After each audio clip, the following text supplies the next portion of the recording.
The law that says you can't die here. Flushed face. Imagine packing your bags, booking a peaceful trip, and then being told, it's illegal to die there. Sounds like a joke, right? But it's not. In the tiny Arctic town of Longyearbyen, dying is technically against the law. Yes, you heard that right. Here's why this gets even stranger. Longyearbyen is so cold year-round that bodies buried in the ground don't decompose. Scientists discovered that people who were buried there decades ago were still perfectly preserved, including viruses trapped inside their remains. That means diseases from 100 years ago could technically still exist underground. So the town made a rule: if you're seriously ill or near death, you must be flown to mainland Norway to pass away. No burials allowed. Let that sink in. You can live there. You can work there. You can even survive months of darkness. But you absolutely cannot die there. Now imagine explaining that to someone visiting. Welcome to our town. Enjoy the northern lights, just don't die. And this law isn't some ancient medieval rule, it's still enforced today. So the real question is this the world's strangest public health rule, or the most practical one ever created? And if this is just part one, wait until you hear what other bizarre laws are still technically in effect. It's illegal to be overweight in this country. Flushed face. What if I told you there's a country where your waistline is literally regulated by law? No, this isn't dystopian fiction. This is real, and it's happening in Japan. 4. In 2008, Japan introduced what people now call the Metabo Law. Officially, it's part of a national health initiative designed to fight obesity and reduce healthcare costs. Here's where it gets wild. If you're between the ages of 40 and 74, your waistline is measured during your annual health check. For men, the limit is 33.5 inches. For women, it's 35.4 inches. If you exceed it, you're not arrested, but your employer and local government are required to put you into counseling and weight loss programs. And companies can actually face financial penalties if too many employees fail the standard. So technically, your boss might care about your lunch choices more than you think. Now, before you panic, no one gets thrown in jail for having a belly. But it's still shocking that a government regulates waist measurements at a national level. Supporters say it's genius. Japan has one of the lowest obesity rates in the developed world. Critics say it's invasive and body-shaming. So what do you think? Smart public health move, or government overreach? And trust me, the next law makes this one look completely reasonable. It's illegal to chew gum here. No intrusign face with open mouth. Imagine landing in a modern, futuristic city, skyscrapers shining, streets spotless, trains running on time. Now imagine getting fined hundreds of dollars for chewing gum. Welcome to Singapore. Yes, chewing gum is basically illegal here. Back in the 1990s, officials were fed up. People were sticking gum on subway doors, elevator buttons, sidewalks, everywhere. It became such a mess that it was damaging public property, especially the train system. So the government did something bold. They banned the sale and import of chewing gum in 1992. That means you can't walk into a store and casually grab a pack. If you're caught selling it illegally, the fines are heavy. Even bringing large quantities into the country can land you in trouble. Now here's the twist. It's not a total ban anymore. Medicinal gum, like nicotine gum, is allowed, but only through pharmacies with proper documentation. Harsh? Maybe. But today, Singapore is known as one of the cleanest cities in the world. So here's the big question. Is banning gum extreme, or is it the secret behind those spotless streets? And if you think that's strict, wait until you hear about the place where it's illegal to name your baby certain names.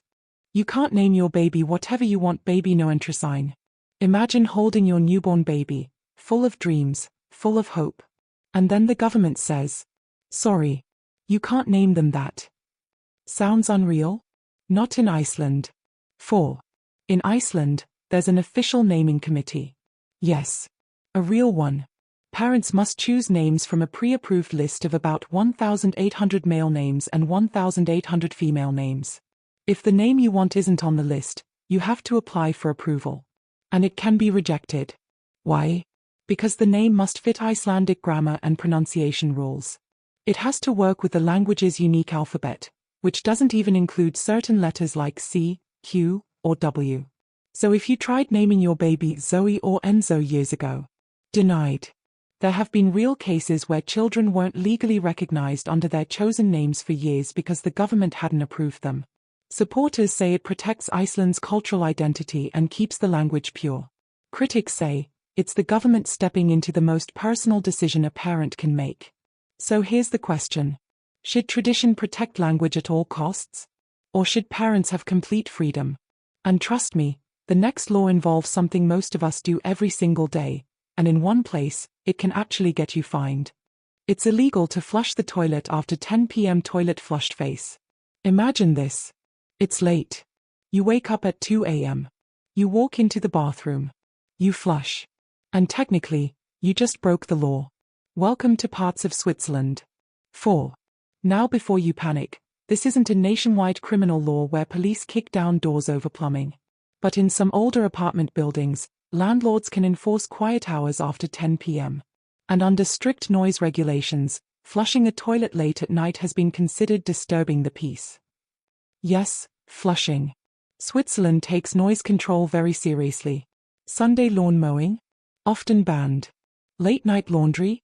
Also restricted in many buildings. The idea is simple: respect your neighbors.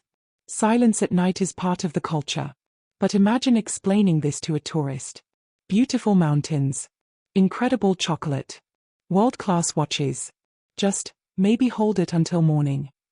Critics say it sounds ridiculous. Supporters say it's why Swiss cities are so peaceful and orderly.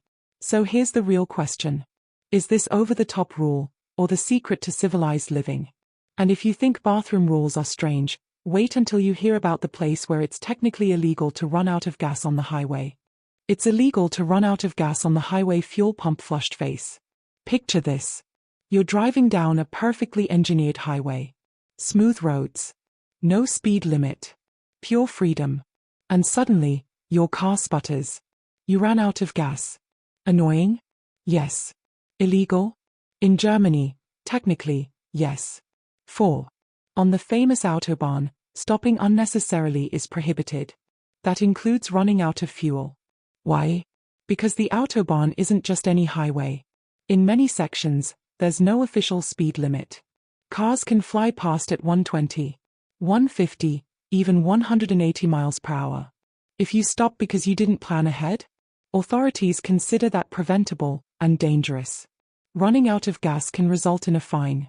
And if your car blocks traffic or causes risk, the penalties increase. Here's the logic. Mechanical failure equals unfortunate. Empty tank equals your fault. It's seen as negligence. Now think about that for a second. In most countries, running out of gas is embarrassing.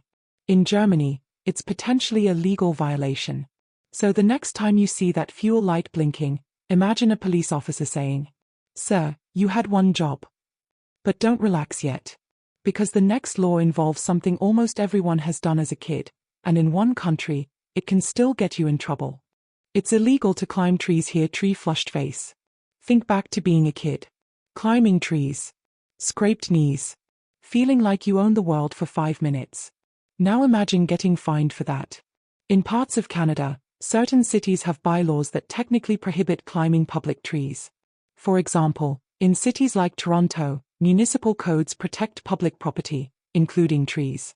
Damaging, attaching objects to, or climbing certain city-owned trees can fall under those regulations. Why would they do this? Simple: liability and protection. If someone falls and gets injured, the city could be responsible. And repeated climbing can damage bark, weaken branches, and harm urban trees. So instead of waiting for accidents or lawsuits, they banned it. Now here's the twist.